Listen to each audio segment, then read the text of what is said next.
Badakigu Euskal Herria erregai fosilen menpekotasunean jarduten dela, eta gainera egungo testuinguruak burujabetza energetikorako tarte gutxi uzten du.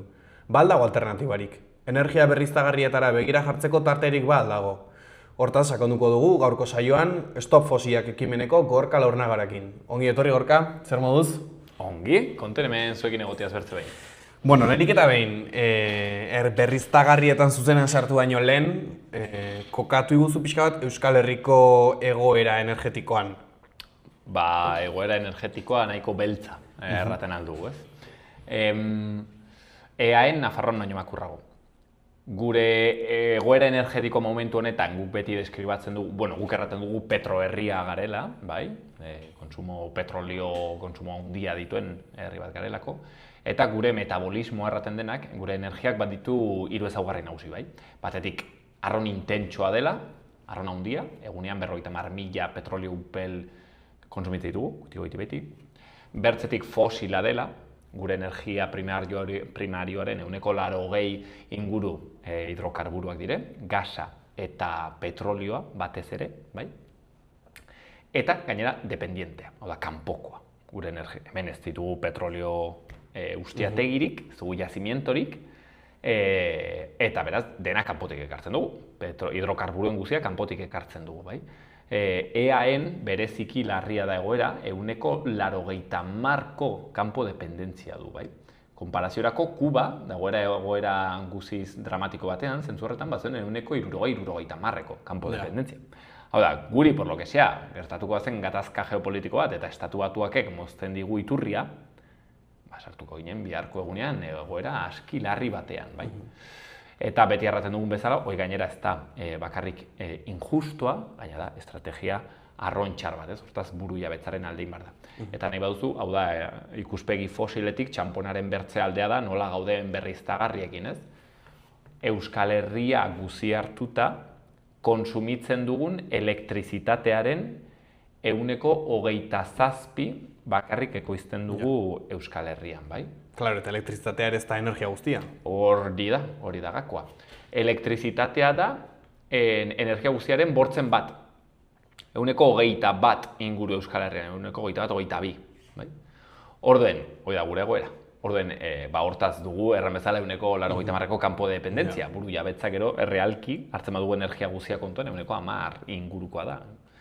Erran bezala, Euskal Herria guztia kontuan hartuta 27%, baina kantuz hemen diferentzia handiekin. Nafarroan, bertako kontsumo elektrikoaren 100% praktikamente ekoizten dugu hemen Nafarroan energia berriztagarriekin. Batez ere, Erribera aldean dauden eolikoekin.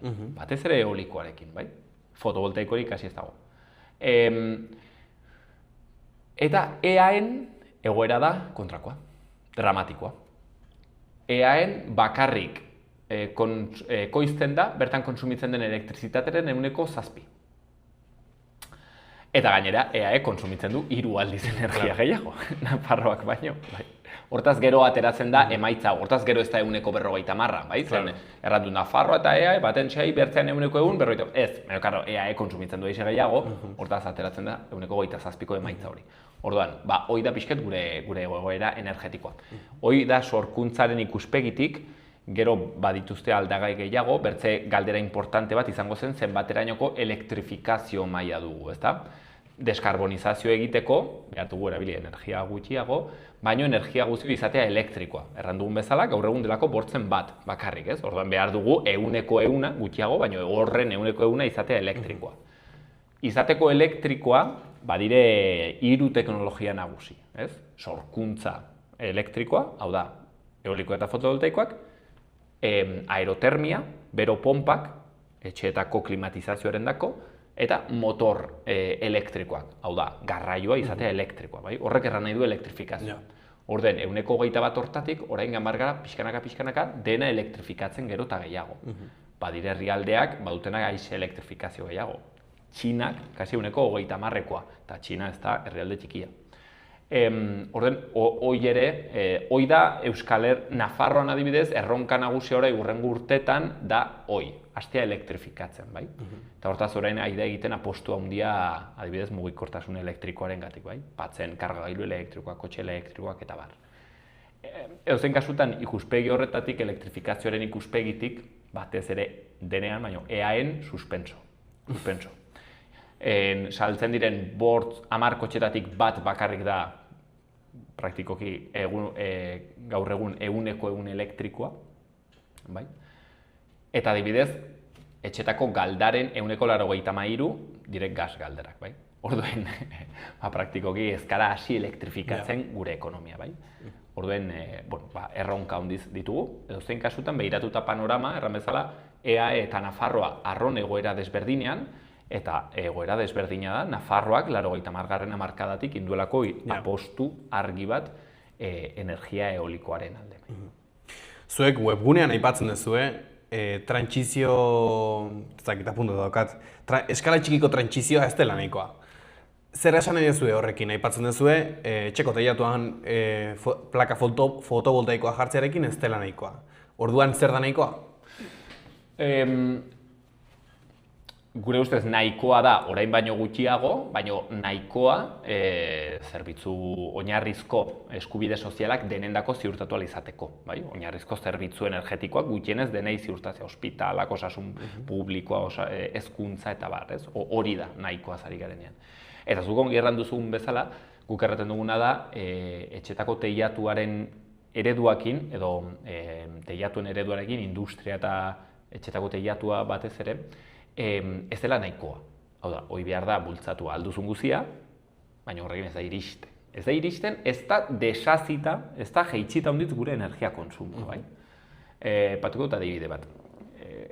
Hor Gasteizen egin zen estudio bat, eta Gasteizen, saiatu ziren kalkulatzen zein zen, etxetako teilatuetako eredu horren maksimoa, ez? Kalkulatzen zuten, uste dut, bertako etxe eta industriaren teilatuen erdian jartzen altzela gutxi gora bera plaka fotovoltaikoak, ez du zentzurik itzaletan jartzeak, ez? Plaka fotovoltaikoak, evidentea den bezala, más o menos erdietan, ez da? Edozein kasutan, emaitza ateratzen zutena zen Gasteiztar bakoitzeko ekoizten altzirela 2 megabatio ordu. Baina Euskal Herrian kontsumoak dire 40 pertsonako, ez?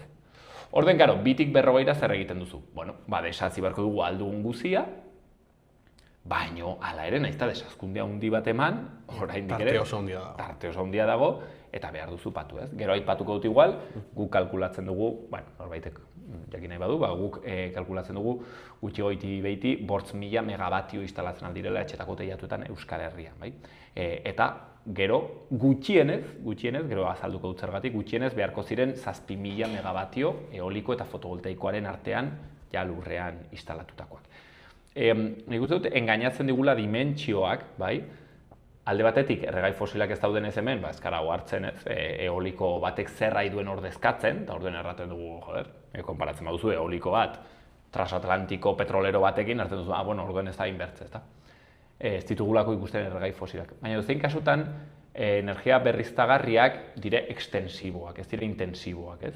Erregai fosilek dute energia pile bat konzentratu arron espazio gutxian, energia berriztagarriek hartzen dituzte flujo berriztagarriak eta, hortan dire nahi baduzue soluzio hon bat, klaro, behar duzu espazio gehiago. Eta pasatzen zarenean bezala nekazaritza intentsibotik estensibora bezala.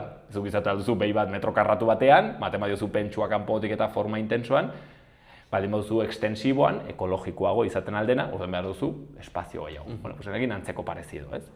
Orduan, hori da pixket gertatzen zaiguna. Orduan horrek traizionatzen digu, zeren orduan batzen duzu parke fotovoltaiko bat edo eoliko bat 200 metrokoa eta hartzen duzu, onde bas? Maten du garela eben salbajada bat egiten, ez? Ekoizten elkopon. Baina gero ez da egia. Gero ekoizten dugu zati txiki bat bakarrik, ez? Patuko dut adibide pare bat hori ilustratzeko, bai? Adibidez, fronton baten teilatua jarriko bagenuen plaka fotovoltaikoz, horrek izango zuen, más o menos, 1 kilobatioko potentzia. Zerbait errategatik, bai? Eoliko batek, 200 metroko eoliko batek, baitu 5.000. Horrek erran nahi du, eoliko bakar bat ordezkatu alizateko frontoien teilatuekin, behar dituzu 500 fronton. Orduen, toki guziek ez dituzte 500 fronton. Teilatuetan patuta da bai, ez da nahikoa, ez da. Orden, hoi da bizket gertatzen zaiguna, ez? Eta nahi baduzu, metafora batekin errateko azkenean guk erraten duguna da ezin dela sistema elektriko bat eta ongizatea denendako ziurtatu bakarrik horrekin, ez? Zuk ezin duzu izan sistema publiko bat eta erran jendeari bakoitzak izatea botikin bat etxean eta listo. Bai, beharko duzu hori, baina gero behar dituzu ospitalak ere bai. Hemen da berdin. Behar dituzu etxeetan jarri plakak eta gero behar dituzu azpiegitura berriztagarri handiagoak, ezta? Azken finean, bueno, hoi da. Eskala txikiera mugatuko bagina, bakarrik sortuko genuke gure gaur egungo energiaren 10-15 potentzial maksimoan, maksimoan. Aber zer lortzen dugun hortik, ez? Orden, bueno, hortaz guk erraten dugu ez dela nahikoa. Ojalá izango bazen aize sinpleago eta jarri hor eta listo, ez? Baina ez da nahikoa.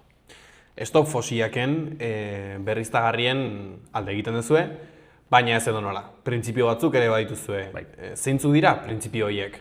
Bueno, baditugu 10 printzipio, ez? Zeren erran bezala, guk hor bota ditugu ideia batzuk, gero igual zentratu gora proposamena dugunean, ez? Azkera ideia orokorrak dire behar dugu energia gutxiago kontsumitu eta energia hori izatea berriztagarria, ezta? Horretarako behar dire ere eskala handikoak. Bale.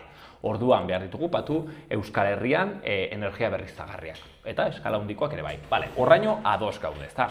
Baina nola jartzen ditugu? Bueno, guk uste dugu jarri behar direla errateko laburpen, modu labur batean, ahalik eta hoberen, baino errealistak izanik. Errealistak izanik erran nahi du, badugun plazoen barnean eta badugun indar harremanen barnean, ez?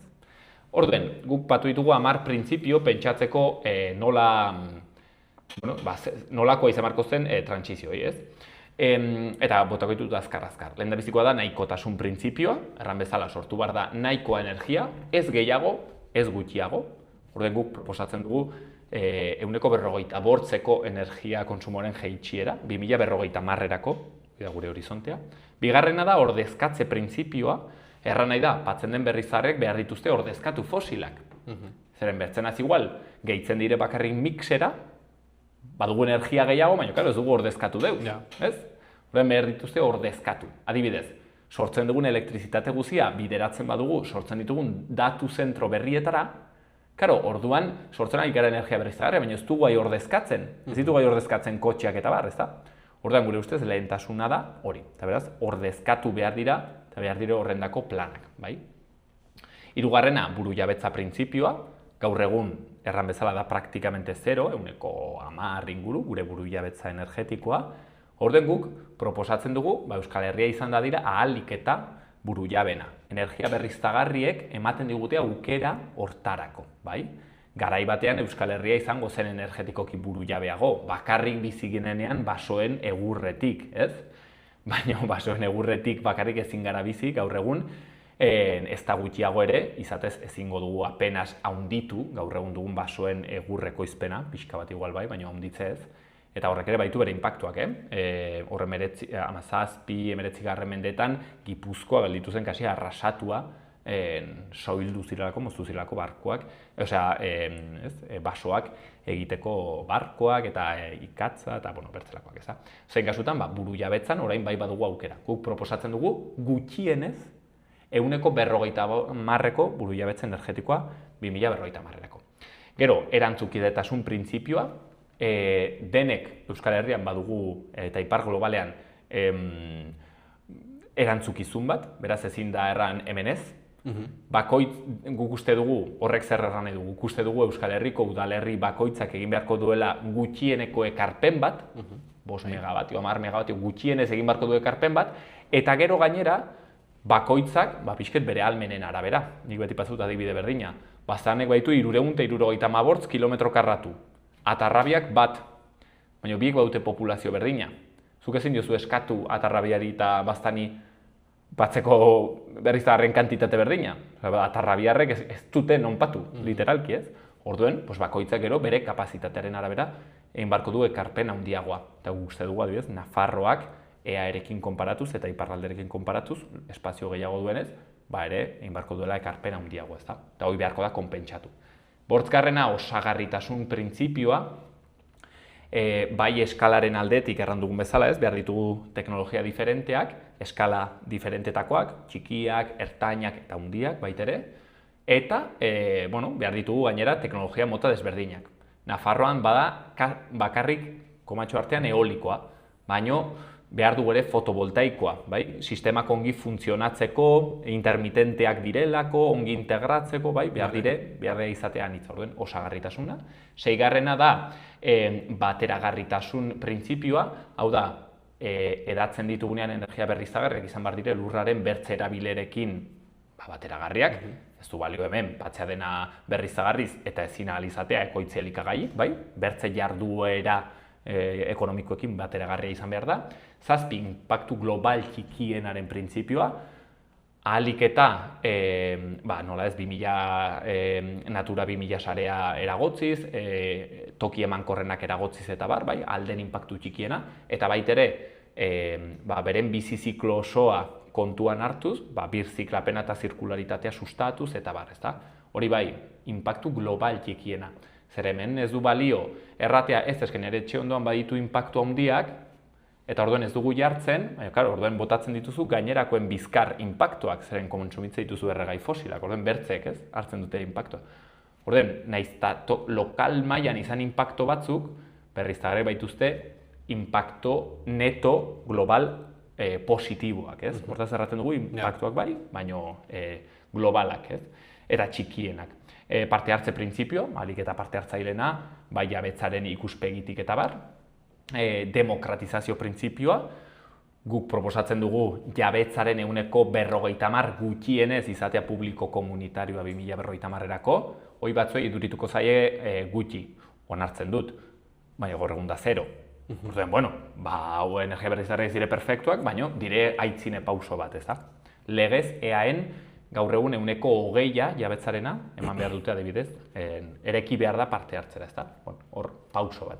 Eta azkenekoa, aldiberekotasun printzipioa. Hau da arras importantea. Aldiberekotasun printzipioa erran nahi du egin behar dela dena aldiberean. Denek ulertzen dugu, ez da lehenik bidegorriak eta gero garraio publikoa. Bideek aldiberean, ez? Hemen da berdin, beharko dugu energia berriztagarriak, desazkundea, etxetakoa, dena egin aldi berean, badugulako prisa, bai? Eta hau importantea da, kritiketako batek erraten duelako, haizu, lehenik jarriko ditugu etxetako teilatuetan, eta gero, hoi dena egin dugunean, orduan hasiko gara jartzen lurrean. Eta guk erraten dugu, hoi ideia ona izaten altzen, 1980an, baina ez 2026an. Baditugula 3 urte jeisteko emisioak erdira. Orden, hortaz ez, egin behar da, dena ahalik eta lasterren, ahalik eta hoberen, eta aldi berean. Claro, azkeneko honi buruz ere galdetu nahi nizun, izan genuen gonbidatu bat Xaloan, beste saio batean, eta hitz egin genuen energia berriztagarri buruz, parke eolikoei buruz, eta haiek esaten zutena zen gauzak ez direla azkar egin behar. Azkar egiten direnean gaizki egiten baitira. Zuek aldiz esaten duzue, trantsizioa azkarra eta justua izan behar dela. Nola uztartzen da justizia hori azkartasunarekin eta zergatik joan behar dira batera? Gu gertzen dugu ahalik eta azkarrena izan behar dela. Eta azkarra izatea da justizia arrazoi batengatik. Azkarra izatea ez da kapritxo teknologiko bat. Ez dute euskusteko horrekin. Azkarra izatea da ego globalak egin digun, galdegin diguna, hau da egin digun eskakizun bat. Ego globalak erraten duena da, zuek egin behar duzu hemen, transizioa, ahalik eta azkarren, baituzuelako Jesukristoen emisio historikoak guk, ego globalekoek ditugunak pairatzen, eta beraz zuek baduzu erantzukizuna handia.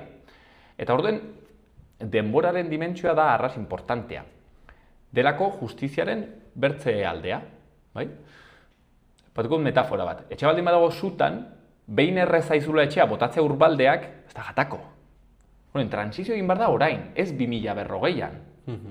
Ez 2080an, transizioan dako baitugu, gakoak dire datozen 8, 10 eta 15 urteak. Eta nahi badugu, gainera, konsenso internazional eta zientifiko haundi bat. Parisko akordioarena. 2030erako emisioak erdira, 2040-2045erako 0 neto. Guk badugu kalendario bat. Orden, guk erraten dugunean azkarra, hoi da. Hemen ezin da bakizu, geroratu, retardismoa egin, hori delako gure gaitza handiena, eta gero ikusiko da, ez? Orduen, nik erraten duenari, ez da azkarra egin behar, onartzen dut, ahalik eta hoberen egin beharko dugu, eta ezin dugu 3 urtetan egin, 20 urtetan egin ez duguna, hori hala da, baina errango nion, joan danakoen gana, Valentziara, joan Etiopiara, eta erran ez guk hau dena egin nahi dugu lasai-lasai eta mantxo-mantxo. Haizu, gu gaude larrialdi egoera batean, eta larrialdi egoerek eskatzen dute larrialdizko maniobrak. Imaginate COVID etortzen denean hasten garela, bueno, bar dugu asamblea bat eta denek erabak, tokatzen da urgentziaz ekitea, eta gu gaude urgentzian, etxe dago zutan.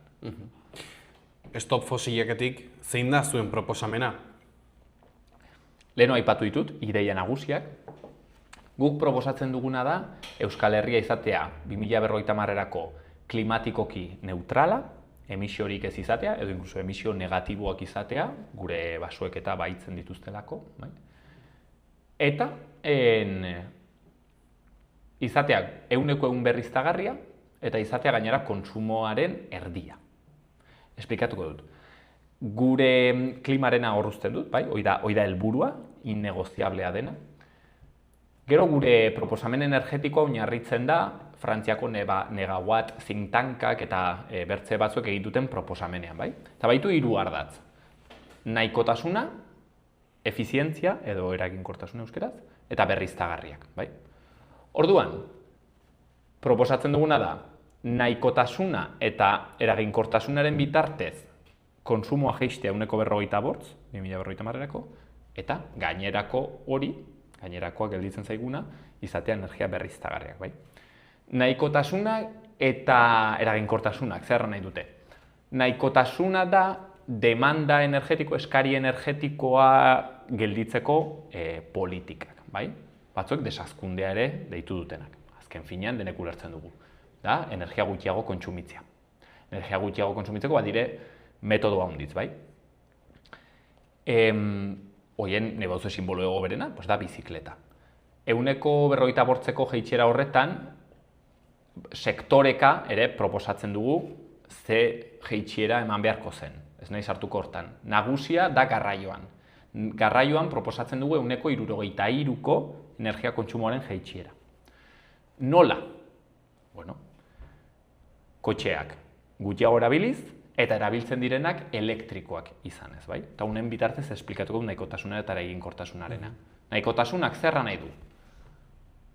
Garraio publikoa, hau da, kotxe gutxiago eta bizikleta gehiago, Kotxe gutxiago karreteretan, eta gero trenak eta bar, merkantziak ordezkatzeko. Baina ez bakarrik, motelago bidaiatu, 120tik 110 kilometro orduko jeitxiera gutxienez, horiek ematen du ez, baina badituzte, eragin handiak emisioetan eta kontsumoan. Hurbilago bidaiatu, lantokiak eta hurbilago egon daitezela, eta segurazki ere denek ezin dugu hartu hemen hegazkinak ateko Tailandiara, Kotxeak partekatuagoak, por supuesto elektrikoak eta ditugunak partekatuagoak, eta horretarako badire moduak, adibidez, kotxe partekatuei jartzea karril bat preferentziazkoa.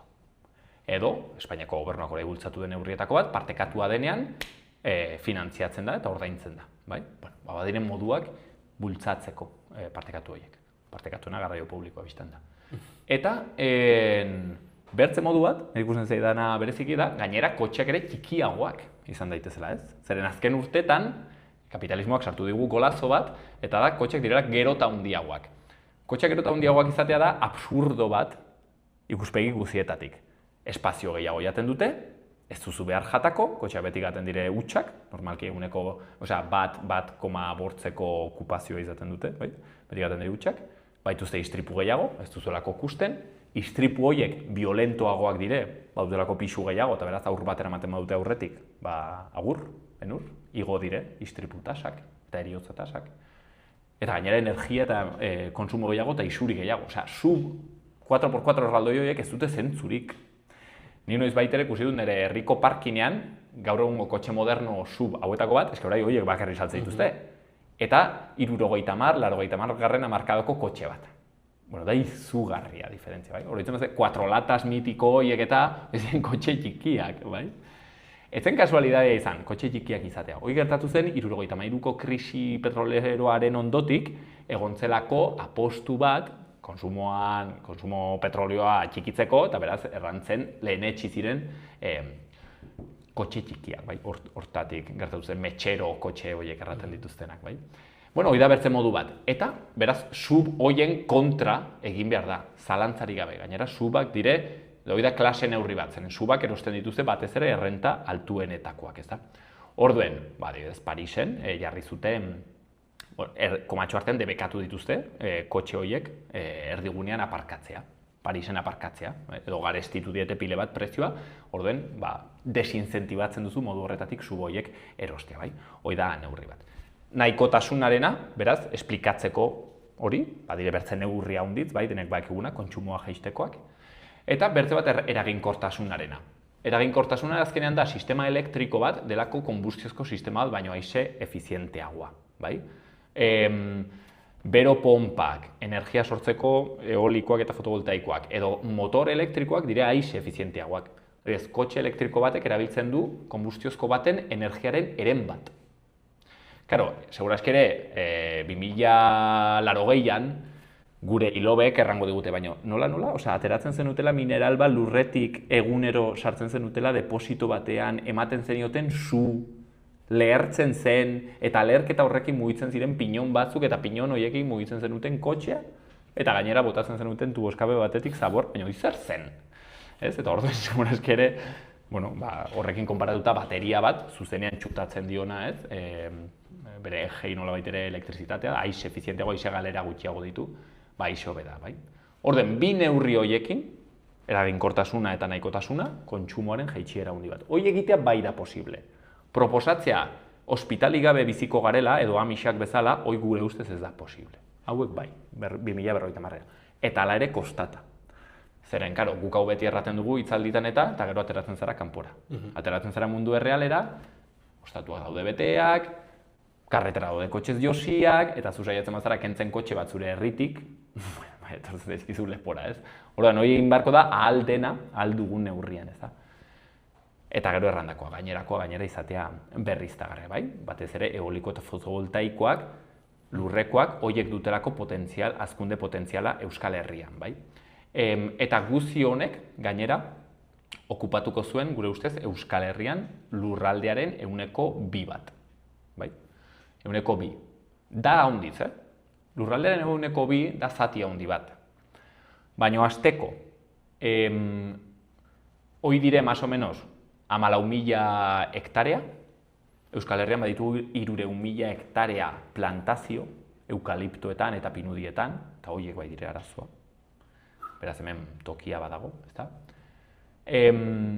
Eta gainera, batzen aldire toki egokietan. Hor badire ikerketa desberdinak, derratute Euskal Herrian, badugula modu selektoenean patuta, ingurumen sensibilidade gutxieneko tokiak, eta gainera rekurso, adibidez, eolikoa duten tokiak eta kontuan hartuta, eolikoarentzat badirela 17.000 megabationdako tokia. Megabationdako guk proposatzen dugu 7.000 batu barko zirela. Hemen badago tokia jartzeko ongi energia eolikoa, adibidez, ezta? Erramezala, lurraldearen 2%. Eta gainera, erabiltzen duzu modu agrovoltaiko batean, segitzen duzu nekazaritza erabiltzen, ardiak eta eolikoak eta fotovoltaikoak, bai? Ez da eskluyentea gainera, bai? Orden, pixket, hoi da gure proposamena stop fosilaketik. Orduan, esan dezakegu, esaten duenarentzako ez dakiela zer egin, badaukala zer egin, eta badagoela edonoren eskuan badagoela ere akzioa egitea eta gauzak egitea. Zalantzai gabe. Beha, 3 teknologiekin, aipatu ditudan horiek, eolikoa, motor elektrikoak eta aerotermia, gaur egun jaisten alditugu isurien 70%. Eta teknologia horiek ez dire zientzia fikzioa, ez teknolatria. Teknologia horiek dire hemen eta orain daudenak disponible, herrialdea handitzen da daudenak guztiz erabiliak, eta gainera dire handizetan beren alternatiba fosila, baino merkeagoak eta zerreranik ez eraginkorragoak. Orden, hemen ezin darren irtenbideak ez daudela mai gainean, ez? Nik uste dut galdera egin duzuna importantea da, Zeren azken urteetan torri gara arrone txipenetik, ez? Eta horri gara mugimendu ekologistak ere bai, hola elikatu dugulako eta badugulako atmosfera arron apokaliptiko bat orokorrean gizartean deus ezin da egin. Emisioak badoaz gora eta dena badoa pikutara. Egoera larria da, efektibamente, inpaktuak jasoko ditugu, baina badia gauza handiz egiteko. Eta gu zentratu gara bakarrik berriztagarrien sorkuntzan eta, baina badira isi irten bide gehiago, nekazaritzan egiten nahi diren gauzak eta agroekologian, nekazaritza bir sortzailean, txundigarria da, herberetan, bizikletarekin egiten nahi dena. Hau da, nik segur naiz, ni arron positiboa naiz, baina segur naiz, etorkizuna izan behar dela gaur egun duguna, baino hobea. Inpakto klimatikoen aldetik eta gogorra, baino bertze zentzua hunditzetan, bada hunditzira bazteko. Mi esker Gorka, eman dizkiguzun pauta hoengatik akzioarekin hasi izateko, beraz mi esker eta horrengo saiora arte. Mil esker zuei.